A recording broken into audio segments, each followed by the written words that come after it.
Quinny, your Art Sherpa. And this live stream, I'm going to show you how you can create these really easy, fun, and yet still really beautiful dandelions with watercolor. This is a great first time watercolor painting.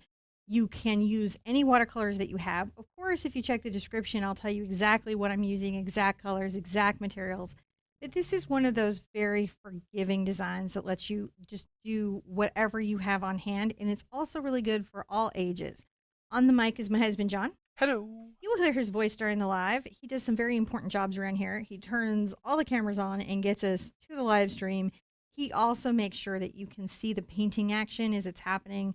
So you'll be able to observe the bloom, the brush strokes, and the techniques. I'm going to explain every technique. I'm going to explain everything that I'm doing. This is really going to be a lot of fun because if you've been wondering, is watercolor for me? I think you're going to discover not only it is for you, but it is for you all the time. You're going to love this medium.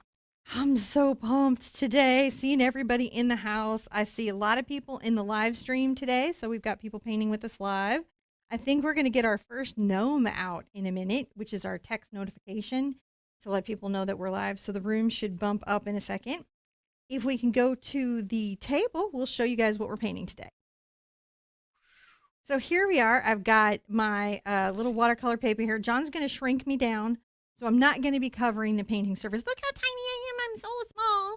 We're going to talk about the colors real quick and the materials that we're going to use. Now, I'm going to use a 9x12 pad of paper. This is 140-pound watercolor paper, cold press. That just means that the surface is rough. Mine is 100% cotton, and I do like that, but you can find a lot of economy versions that are less cotton, and they really get the cost of your watercolor pad down. If you're painting for the first time or with a little brush, I really like these pads that are called blocks because all the pages are glued together. If you don't have that, I would recommend taping down all 4 edges of your watercolor paper to the table. That'll prevent some of the buckling that gives new artists some trouble. I'm going to be using a number 8 round. I have a lot of versions of this brush over here. I've got my fancy Jaws for Stardust brushes. I've got my Black Velvet. I've got my Escoda. But to keep in mind, you know, this also qualifies. What you're looking for is a round brush with a point, and we're going to do the entire painting with one brush. So it doesn't have to be expensive. It can be what you have. You're just going to want a nice round that gives you a good point that'll carry enough paint that you're going to have a good time painting it. I think maybe I will paint my little Jasper Stardust today just because it's fun, not because you have to have one. And anyway, how do you get the watercolor blocks apart? Asked Alan. So, Alan, the way you get the watercolor blocks apart is all watercolor blocks have an area that is not glued. On the Fabriano pads, it's in the corner. On the Strathmore and Arches, it's a little keyhole up here, generally at the top, that you can put like an artist knife or butter knife in and just pull the pad apart. So, and what's really nice, a tip, if you're going to break your pad apart, allow the paper to dry all the way and overnight, especially if you did a full landscape, because it will re-stretch the paper and flatten it back out. That way you don't have to like flatten it yourself later. Amy says, John, we need to have a thing where the Sherpa is tiny and her voice goes really high pitch. I do. I want a Chipmunks version of myself. I do. Okay. So as you were speaking, I was just looking over. I think I can actually do that live. Oh, if you can, you fully should. Let me go ahead and open. What else do we teach on YouTube for, if not to be able to do a funny, enjoyable voice? Well, so I can. Today's colors, I'm going to be using Nickel Azo Yellow, but you could use a Hansa Yellow, just any bright yellow that you have. I'm going to be using Opera Pink, any bright pink that you have. Transparent Pyrrole Orange, you use any bright orange that you have. And I'm going to be playing with Phthalo Blue and Ultramarine Blue, and maybe I might get a little Quinacridone Magenta in there, but probably I'm going to stay in the Opera Pinks. We'll see as we go. So when you see me use a color, like if I'm here in my yellow, you just find a close equivalent yellow on your watercolor tray. These are tube watercolors, which means that they come out of the tube. I squeeze them out and they're very wet, and then they can dry in these little things. So they'll be a little bit like your half pan, your little round pan watercolors, the cakes that you get. one is not better than the other. They just have different purposes and different types of painting. So whether you're painting in a cake tray, that's the little hard watercolor pans, or you're painting from a tube, remember that watercolor is reactivatable, so it's not like acrylic where it's just one and done. Where you see me using a color, you just use the one that's closest to what you have on your own watercolor pad. So if it's bright pink, you just pick your brightest pink, especially on this, because this is a very forgiving design. In fact, Karen, is the palette that I'm using in the description. The palette of paint is in the description, and the palette that I'm painting on is in the description. This beautiful porcelain palette is the Tom Lynch watercolor palette. This is some serious biz. It is wonderful. It is a little pricey. You can use a butcher's tray, a porcelain butcher's tray, to get the same effect. The reason you use porcelain when you do watercolor is that when you add water to the paint and you wet it out to mix it, it stays very stable and it doesn't beat up. Like, you have a lot of control over it. It's really rather a lovely effect. This is, if you're watercoloring all the time and you're looking for what is the coolest palette that I could own, this would definitely be it. It even has a lid with sealant in it so that your wet watercolors don't dry out if that's important to you. And for some watercolors, that's very important to them. So that's a big thing. Now, I'm going to be using my Jasper Stardust, which is really an Escoda. And this is an equivalent of a number 8. And I pre-get it wet. If you're using natural hair instead of synthetics, you will want the hair to kind of be in the water for a second because it swells and takes shape. And that's where you get the point. CG Schroeder said, did you ever do a video using the watercolor pencils that came with the Art Sherpa calendar? I did one on Facebook. I will probably redo a very specific one on YouTube. Wonderful day. Let's breathe. Take in our fantastic creative space. Look at our reference, right? And so how this is going to work is we're going to have 3 different little pom-pom puffs, and we're going to be putting leaves and stems between them and a little bee over. We actually don't need to pre-draw this. I'm going to show you some tricks. I will provide a traceable. I will get it up on the website. After this video, I'll be able to wire it into the website, and you'll have that. But I would actually recommend trying the process that I'm going to show you. Even if drawing is not your favorite, I think you might like it. Okay. So knowing that I've got to have little watercolors that are in 3 different spaces, what I'm going to do is I'm going to take my Phthalo Blue paint on my brush and pull it out into my mixing area, as you see here. I'll put that on there. And I might even get some ultramarine. I like mixing those together. And I'm going to come over here onto my surface, not all the way to the bottom, and I'm going to paint a little button shape. My little button shape. Not too bad. Not too hard. Now I know where that is. I'm going to want one up here, a little bit above everything else. Again, a little button shape. These are the buttons of the dandelions. Up top, almost creating a triangle, but a slightly off-center triangle. I'm going to add the top main button, and it can be a little bigger than the ones below it. These are just little seed-like shapes. They're not that troubling to us in our painting experience in any way. I can add a little bit of shading to it with a stronger amount of blue. I'm here and give my button some personality. I'm on the toe of my brush. And the wonderful thing about watercolors, you can paint fairly loosely. And I may even take out some little lines. Kind of talking about how, you know how on dandelions they have the little stem seeds that are sort of showing. So we're going to add that to a few things.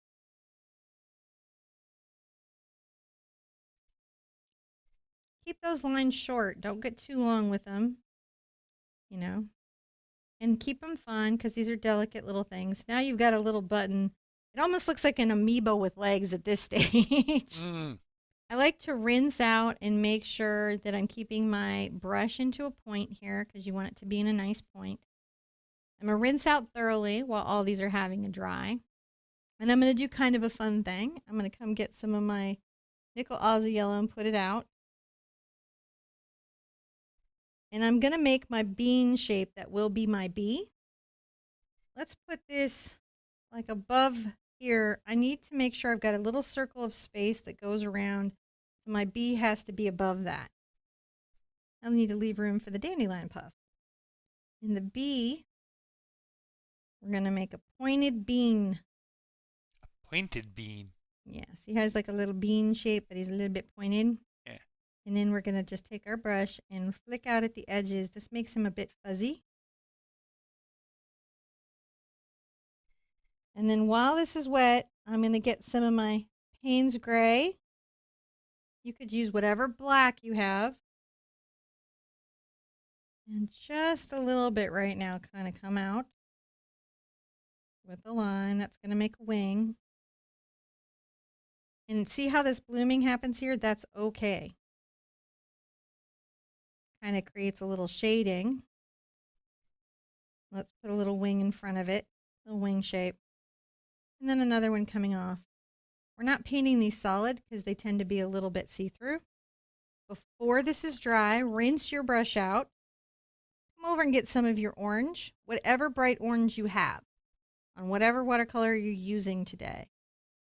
You want to catch this while it's still wet so it does a thing called blooming, which means that the watercolor softens and distributes around the paper, wherever the water is. We're going to add some orange to Mr. B, Bumblebee, because he's a bit multicolored.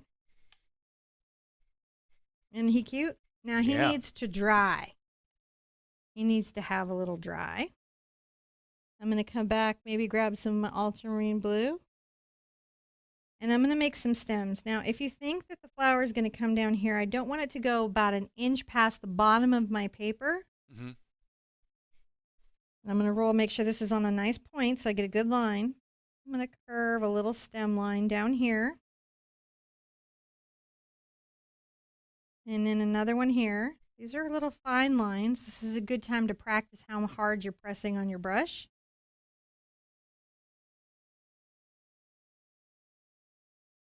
There you go, little stems like that. Not that serious, just little lines. I broke my line there a little bit. There you go. So these are some little stem lines. That's doable. Mm-hmm. Let that have a dry. We're going to get our brush wet again. Come back over. I'll get my ultramarine. And we're going to do the funnest little leaves. Dandelion leaves are kind of spiky.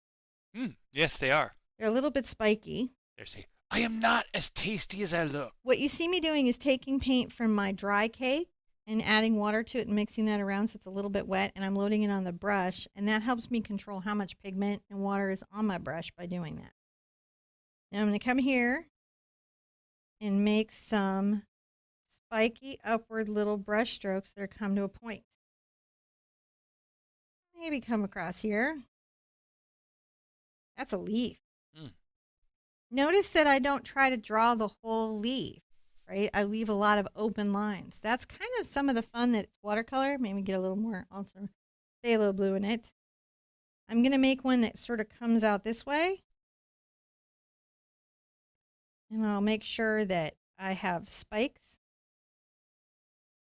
little rough brush strokes that are coming that way. And I can brush upwards for some grass. Look at that, some grass. That wasn't that hard. Yes, darling. You're saying it's important what you leave behind? It's important what you leave behind. Yes, it is. The most important, to leave or not to leave. It is the spiky question. Now, I can also come backwards to create these leaves too. I don't just have to do them upwards. I can come back and build a leaf. So it's not just one direction. You just want to make sure that they kind of come to a point. And I can come here and make fine grasses or full grasses. See how we have lots of choices? We have lots and lots of choices.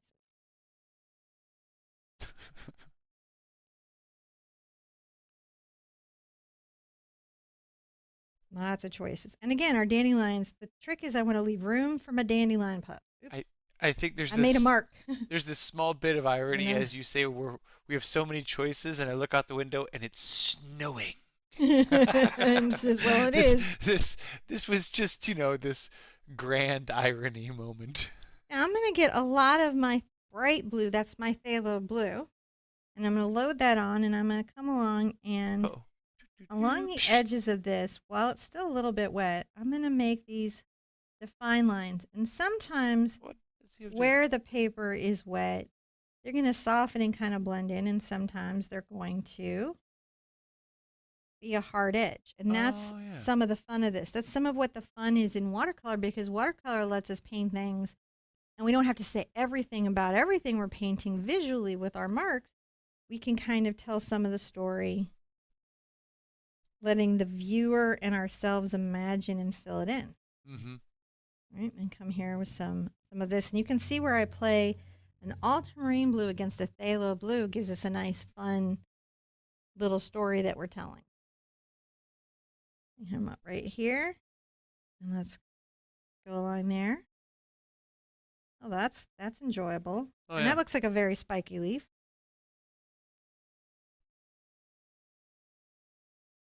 Meanwhile, our bee is having a dry.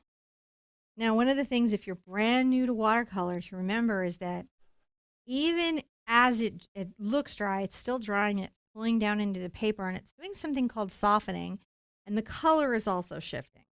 So you will notice that your watercolors lighten as they dry, and you will notice that, especially if the paper is very wet where you do the application of paint, the paint will continue to soften and dry. So a lot of times if you just wait just a little bit, your painting will find a really beautiful finishing point that you will very much enjoy. Now I'm going to let this have a minute, and I'm going to look in the chat for some questions if I have any. Though I have to say, Yamini says, the leaf is the spice of life. You know, I think that's great. Tammy says, I just worry about cat hair and dust, but I guess if you paint enough, the dust won't settle. Not in your varnish room. The dust will always settle all over the painting you just varnished. I'm just saying this is a universal truth of art. And all cat hair will be on the surface you freshly... Now, if you have pets, and I will be making a video on the acrylic channel about this really soon, if you have pets, especially cats, and you have natural hair brushes, you will find that your cats keep pulling brushes out of your brush bucket. And that is because the hairs that they use to make the natural hair brushes are things like squirrel and, like a little ferret type creatures. That's Kolinsky. And also mixes of pony and different things. So the cats can smell them, and when they're wet, they really smell them. When they chew on them, it's very satisfying to little kitty nature. So if your studio companion keeps stealing your brushes, that's what's going on. They're not making commentary on your painting, but the brushes are really fun to chew on. That can be a problem, though, if you have a very expensive brush. Mm-hmm. Amy says, he controls the spice, controls the universe. If it's your first time here watercolor painting or you're thinking about it, please let us know in the chat. You know, let me know, like, hey, it's my first time. What are you worried about? What are you excited about? Have you found watercolor to be hard? Like, tell us about your experience, because as we go forward doing more of these lessons, it'll really help me be a better teacher to you. And it also gets you to start talking about your art, which is a very important skill. Mm-hmm. You guys ready to do the dandelion puffs? Are so fun. So I'm going to do, there's two kinds of rinses in watercolor. There's the gentle back and forth where you're just taking a little water out, but you actually are leaving some pigment in, and then the vigorous, which is where the gentle swish. The gentle swish or the vigorous. And so we're doing a vigorous rinse out, which means I'm trying to remove all of the pigment, and I'm going to come around the outside. I'm not going to go in and touch necessarily the inside where my dandelion puff is, and I'm going to draw like a wet little circle around here. All right. That's fine. Little wet little circle. I'm wetting. You can see the sheen a little clearer on the overhead. the sheen. And I'm going to take a little of my bright yellow, and I'm going to tap this through. And what you're going to see happening is it's going to do a thing called blooming. You see it doing that? Then I'm going to rinse out. And let's come over to our opera pink. Same place? Same place. And we're going to add some of this color kind of loosely around. Painting out the little shape. On the edges here, I can get a little kind of fluffy. And you'll notice since the water doesn't go into where the center button is, I can make these little fluffy edges. And I can even come on the outside and do a similar thing. See me going? Yeah. Little fluffy edges. And those edges will stay fluffy. But on the inside, it gets all soft. What? I know. It's so fun. Fluffy, soft, fluffy, soft. And you can really tell where you put your water because it will continue to soften.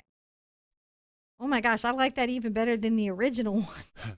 It's a really good puff right now. I'm going to rinse out pretty well again, and I'm going to do a similar thing. I'm going to come around. There's some orange in there. See, I did a gentle rinse out, and that's what I mean about there's pigment left on the brush. It's stained. It's okay because that's the direction we were going. Yeah, you really can't see as much there. Right? I'm going to go that direction and come around. Watercolor, unlike acrylic, if you paint acrylic with me, when acrylic is dry, acrylic is done. Watercolor, when it's dry, you can lift it back up off it. Let's get back into our pink.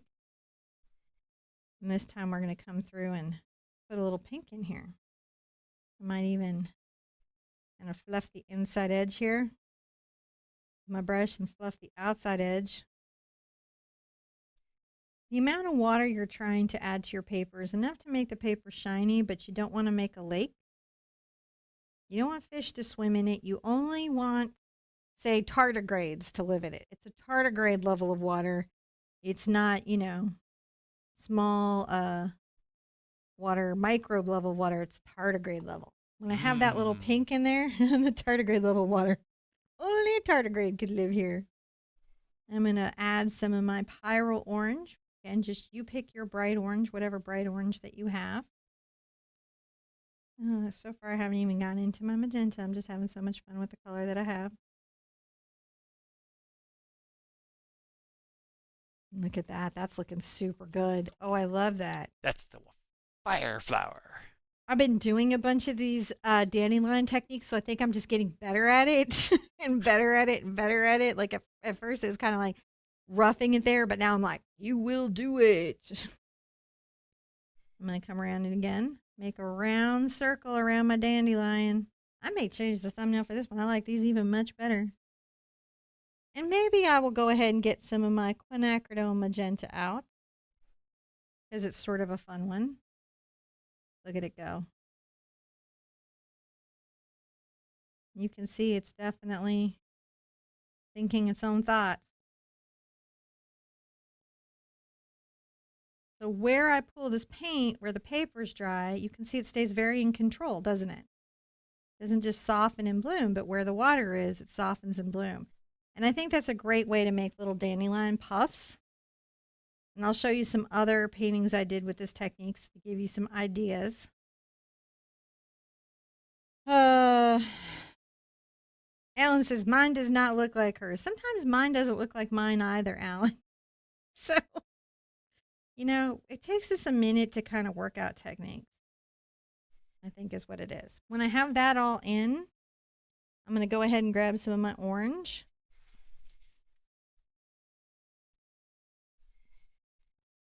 And let that blend in there.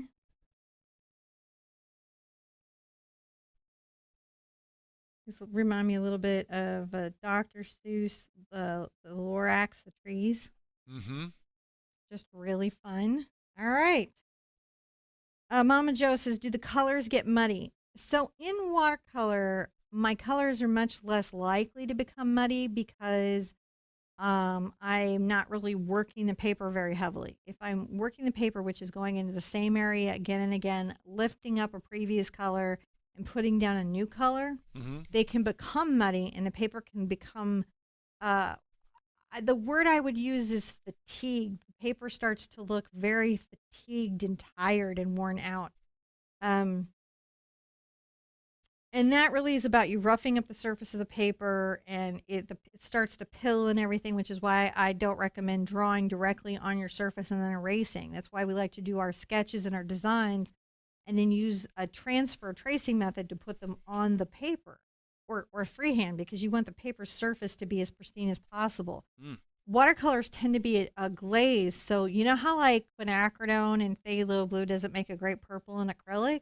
It actually makes a very nice one in watercolor. Watercolor is just a little different. It's a lighter expression of being is the only way I can think to describe it. All right. So that was good. Good question. I'm going to add a little of my Payne's gray. Now I really like Payne's gray. I don't really use a black in my watercolor, but you could just use black. Now that my bee is dry, I can come over and put his little black details on. And I'm going to come in and give him a little bit of a black face, as he would have one, right? A little black face. Yay, black face. And then he's going to have a little stripe across his back that's going to come down on one side of his little wing. He's very stripedy. I love doing little bees. Bees are like some of my favorites. So he's already cute. Just cute. And let's give him some little antennas. I'm going to come on the toe of my brush and give him a couple little antennas. Let's give him a little back leg. It starts out a little thick, and then we kind of break it into joints because they have little joints, don't they? A little thick here, and then, whoop, nope, got a little leg.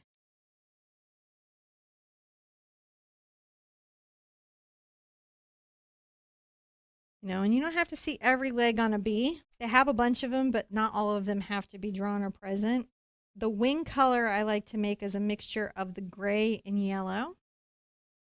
I might come in here and just kind of define some of the wing a bit.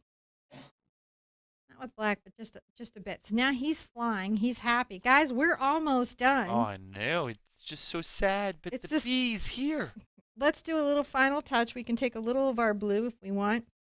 Now, originally, I had added this like structural level of detail to the dandelions, but gosh, I really like what we have going here. So, man, it's tough to want to do it. But since it's in the thumbnail, I'm going to show you.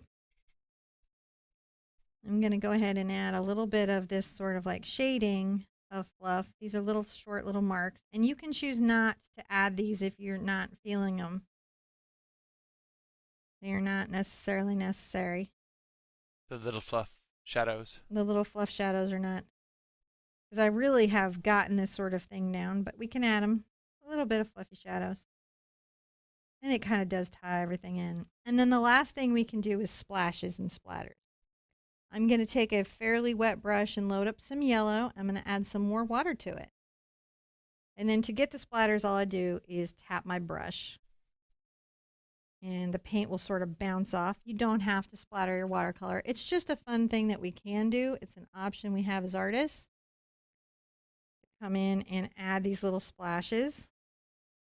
I do kind of, and unlike acrylic, it cleans up with like a wet wipe super easily, so you're not completely stuck. I like to add the different colors that I might have been using throughout the painting. And then definitely I will splash with some blue because, you know, pulls it all together. I'm going to finish by rinsing out. And I will probably pick my blue as a signature color. I'll load up a fairly nice amount of pigment. I'll make sure my brush is wet enough to be holding a shape. Just come here and sign out my painting. Now, I would let this dry, whether you've taped it down or you are letting it dry in the block. Let it dry completely. I usually have several watercolor pads going at the same time, so I can just let everything dry and stabilize. Come back and check in an hour, because as the painting settles, the colors will continue to fuse together, the elements will continue to join with each other, and it will almost become another painting. It is a little bit like watching a photograph develop. You know, so there's some talk. Linda and Mama Jo are talking about watercolor brushes and what you should buy. So there's a great variety of price in watercolor brushes, and they're a little different than other painting brushes when you buy them.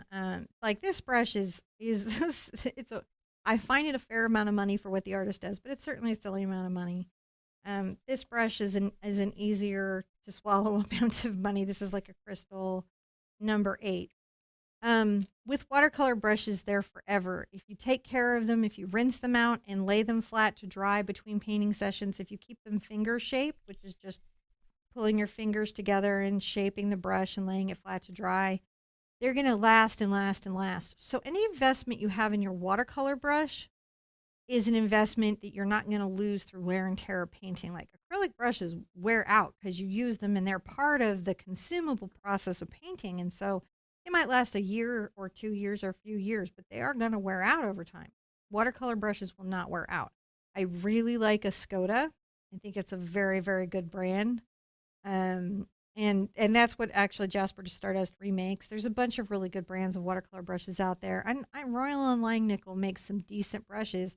And if you have grip issues, they have brushes where there's a spongy area on the acrylic handle to help you hold the brush without pain. So, you may have some different reasons that you might choose that. You can, if you're painting with a little brush, the pencil adapters that help little brushes grip the pencil, you can put on brushes. Interesting fun fact if you didn't know.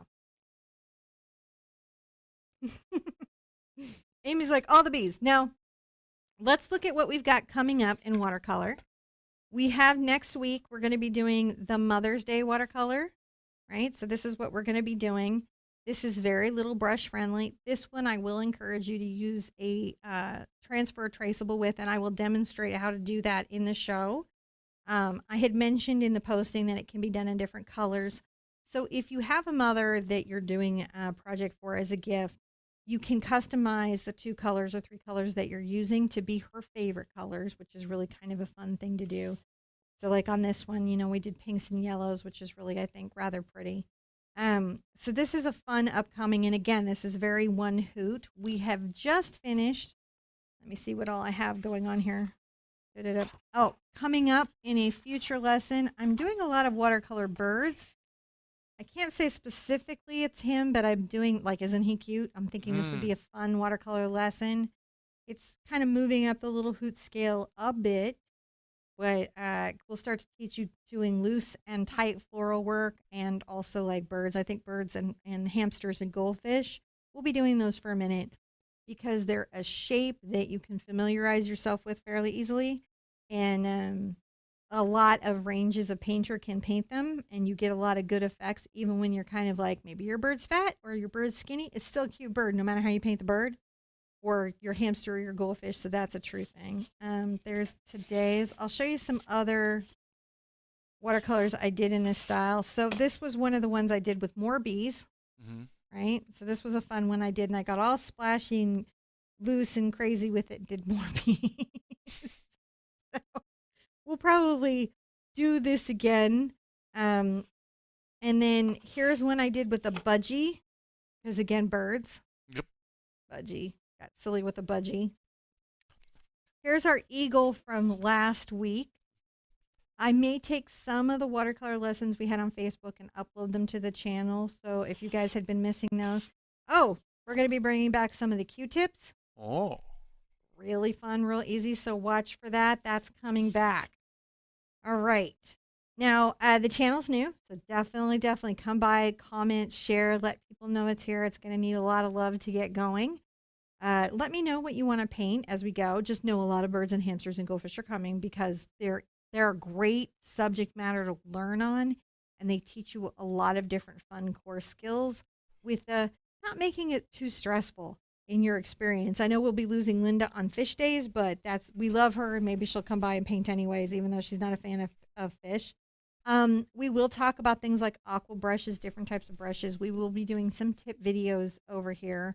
So be sure and hit the subscribe button and comment. If you've got questions about watercolor as a media, leave your questions because that might become a tip video. That might become extra information. We're going to try to build this channel up into its own segment. I haven't quit doing acrylics. That channel is still all the time, going all the time. What it is that we can't put anything over there that's not acrylic because it confuses YouTube. Amy Overart's like, wait, Q-tips and watercolors? Yes, Q-tips are actually better for watercolors.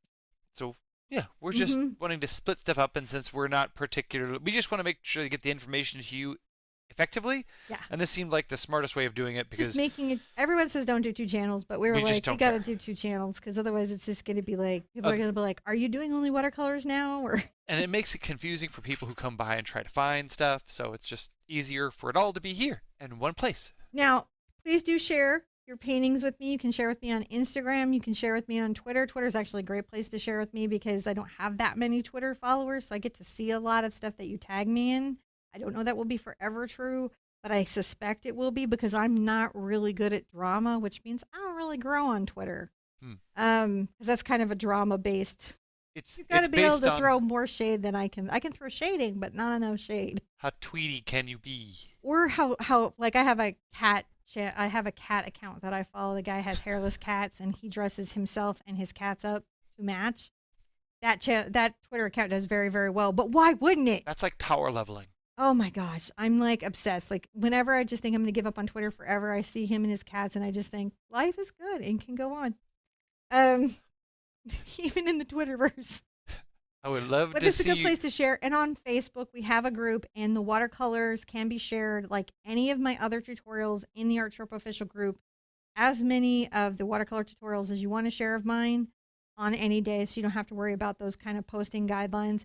And if you're doing watercolors with me in tutorials, you do get to do Fine Art Fridays with your watercolors. So those same things apply. And do give some forgiveness of the mods learning the new kind of setup, because it takes a minute to learn all the new grooves. Yeah. And no, I'm not doing Doodle Wash, but we will talk about Doodle Wash, which is a 30-day painting challenge in water. Maybe I don't. It wouldn't be that hard. You could do some loose flamingos. I could do loose paintings in the morning on Doodle Wash. It wouldn't. Maybe don't hold me to it, but I just realized because watercolors are so chill. Maybe I could do 30 days of watercolors. I could probably. If you could. I don't care. Harder on John than me. I'm enamored by the idea of loose flamingos, because now I think of, the pink flamingos you put in your front yard that have the little legs that don't always stick and they're kind of wobbling around. Roxanne says loose flamingo. Done. Can totally do that for sure. A flamingo would be great. Everything can be painted in watercolor. And llamas, yes, in watercolors. Then I think of all the flamingos that are also hanging out at the Flamingo Hotel in Las Vegas. Amy has a quick question, and then Karen's like, a week or two? We'll see how it goes. I'm not promising anything. If I can deliver, I'll deliver. Or are those just flamingos that just, Any plans to do the tangled lanterns? Okay, so this is such a fair question Amy's asking, because I was supposed to do the tangled lanterns and then didn't do the tangled lanterns, and I owe Amy tangled lanterns. I don't know when they'll happen, Amy, but if they do happen, you'll know that they happen because of you. I did actually do a design for them. Isn't that crazy? And then they didn't end up going up because of stuff, and then it would be so, it's your painting when you see it. When you see the tangled lanterns. And Joy says some series of baby animals. I do think that would be great. And Shannon says a cheetah in watercolor. Yeah, cheetahs in watercolor look amazing. And yes, I say yes to cheetah. And then Paula says, what are tangled lanterns? So there's a Disney movie, Tangled, about Rapunzel. And there's a scene of this very famous, they actually took it's a European island that's all built with that, but they made it in Disney, in the Disney verse. So if you think Frozen, believe it or not, Frozen and Tangled happened in the same timeline. And I believe that island is like a Germanic island. It's a whole thing, like where they took it from the real map, but they kind of made it a Disney map. You probably didn't need to know this much about Disney, and you're probably wondering, why do you know this much about Disney? But I do. I do know that much about the movie. Anyways, they release lanterns because that's when she was kidnapped, and so every year they release the lanterns on her birthday to commemorate that because they thought she died or was taken, or they weren't sure where their child went, and so they released these lanterns. It's a very beautiful scene and a real festival, interestingly enough. Huh. But not for a missing magical princess. It's an actual real festival in the world. Disney is great. Like, they're weird like that. They're like, we're going to take a little bit of real stuff, but we're going to put a bunch of fantasy in it, so you're not really sure. And then we're going to subvert it to our own profit margin. Oh, and we have a huge announcement. We may have to pay Frenchie because of this. Frenchie, one of the studio companions here in the Art Sherpa Dome in my home, has won most beautiful dog of Pennsylvania. Okay, speaking of Pennsylvania, can I say it again? It's snowing. Right now. Right now.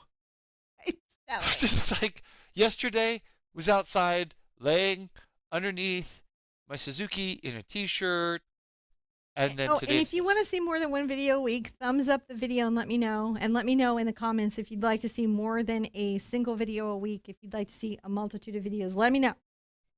Because we don't know what the pacing is for this right now. So, all right, you guys have been great. We shouldn't hold up the channel too much. It was amazing to see you.